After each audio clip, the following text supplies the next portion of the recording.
Hello, and welcome to the Spark Change podcast. I'm Denise Miller. I'm the advocacy coordinator for Firesteel, which is a network of Washington YWCAs committed to ending homelessness through innovative advocacy.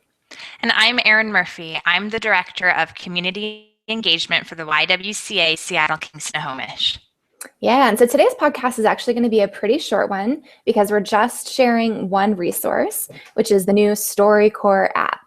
So on our last podcast, we talked about our big StoryCorps project, Finding Our Way, and that invited community members to share their stories of experiencing homelessness. Yeah, and since we recorded that podcast, StoryCorps made a big announcement that their founder, Dave Isay, had used his $1 million TED Prize to create a mobile app that enables anyone with a smartphone or tablet to record and share their own StoryCorps interviews. Did I actually say his name correctly? Did I pronounce it? Did I say? Yeah. Perfect. Yay! So if you're not familiar with StoryCorps, or even if you are, you should really check out Dave Isay's TED Talk, and we'll provide a link to that on our website. So even as he was speaking at the TED conference, StoryCorps was releasing the app on Google Play, which is the Android site where you can get apps for your phone, and also the App Store for Apple devices. I downloaded it the day it was released and was really impressed by it. It's very intuitive, very user-friendly, and super easy to get started. Yeah, I definitely agree because it's so user-friendly, really from the design to the text. We don't need to walk you through all the steps. We just really encourage you to download it yourself. It's free, so you can walk through and experiment on your own. So the basic idea is that you come up with a list of questions, and the StoryCorps app suggests some of their own. So there's just a list, and you can kind of check a box and create your own options. And then you sit down with a loved one and record a meaningful conversation. When you're done with a conversation, you can also decide to set a timer for yourself. So whether it's 10 minutes or 40, so it can even help you keep track of time. When you're done with your conversation, you take a selfie, and you have the option to keep the interview private for your own purposes, or you can upload it to the StoryCorps site and make it public. That's right. So if you upload your conversation, it will be archived at the Library of Congress, and a copy will also appear on the StoryCorps.me website. So this is really where we see opportunities for advocacy, because you can select just an excerpt of the conversation and share it. Yeah, which is super cool to think about in terms of brainstorming and how you as an individual or an organization can use it. For example, you could interview somebody connected to your organization. So whether that is a coworker, a client, an advocate, a volunteer, a supporter, a donor, I mean, really whoever you can think of. And you could even help facilitate the conversation between yourself and that person, or two individuals separate from yourself who know each other really well.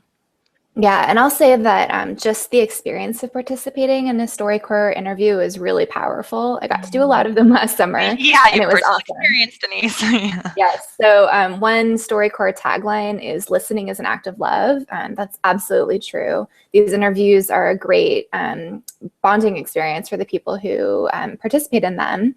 And, you know, these conversations have the potential to create some really compelling content that can support your advocacy work. Mm-hmm. So one example just from our own work is that we might invite two people who had experienced homelessness to talk about what it was like to get keys to their permanent housing, and, you know, to explain that moment. And so we could take that little snippet of the conversation, embed it into a blog post, for example, that is advocating for our state legislature to invest in affordable housing. Right. And as I'm thinking about it just now, it's even a really cool skill building activity because active listening is one of these sort of buzzwords that people talk about a lot, which really just means that you are intently listening and responding to somebody.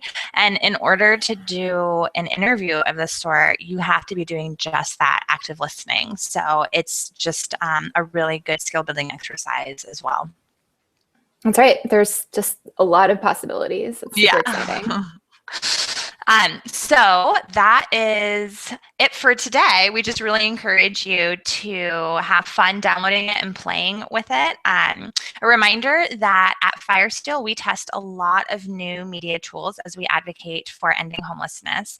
And the purpose of the Spark Change podcast is to share what we've learned and to help other advocates like yourself to use these tools.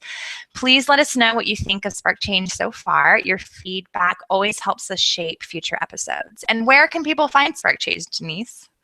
So many places. We're an audio podcast on SoundCloud and iTunes. We're also a video podcast on YouTube. And one really great place where it all comes together is on our website, firesteelwa.org. And that's where we'll be posting links to some of the resources that we've mentioned in this podcast. You can find our 14 previous episodes.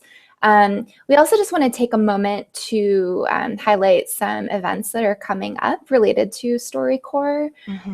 So some of the Finding Our Way stories about family homelessness will be airing on KOW Public Radio very soon in coming weeks. So we encourage you to stay tuned to our Facebook, for example, or our Twitter, and we'll be updating and letting you know exactly when you can hear those stories.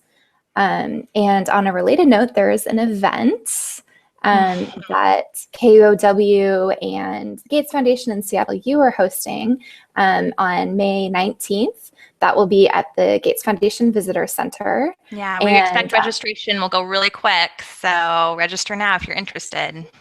Yeah, absolutely. And so that'll be an evening event where we'll be sharing some of the stories. Families that participated in the project will be talking about their experience, and there'll also be a community conversation about homelessness in our community and how we can end it. Yeah, and Denise and I right now are working to put together a workshop that will be part of the Conference on Ending Homelessness on May 13th down in Tacoma. We're really excited to co-present with the Washington Low Income Housing Alliance and also with some new partners this year, and discussing communication strategies that include how we approach the StoryCorps project. And then in the evening during a reception, we're going to be showcasing a number of the stories, and you can hear from some of the families who participated. That's right. So lots of exciting stuff coming up. But in the meantime, we really encourage you to test out the StoryCorps app and let us know what you think. Thank you so much, everyone. Until next time. Till next time. Bye.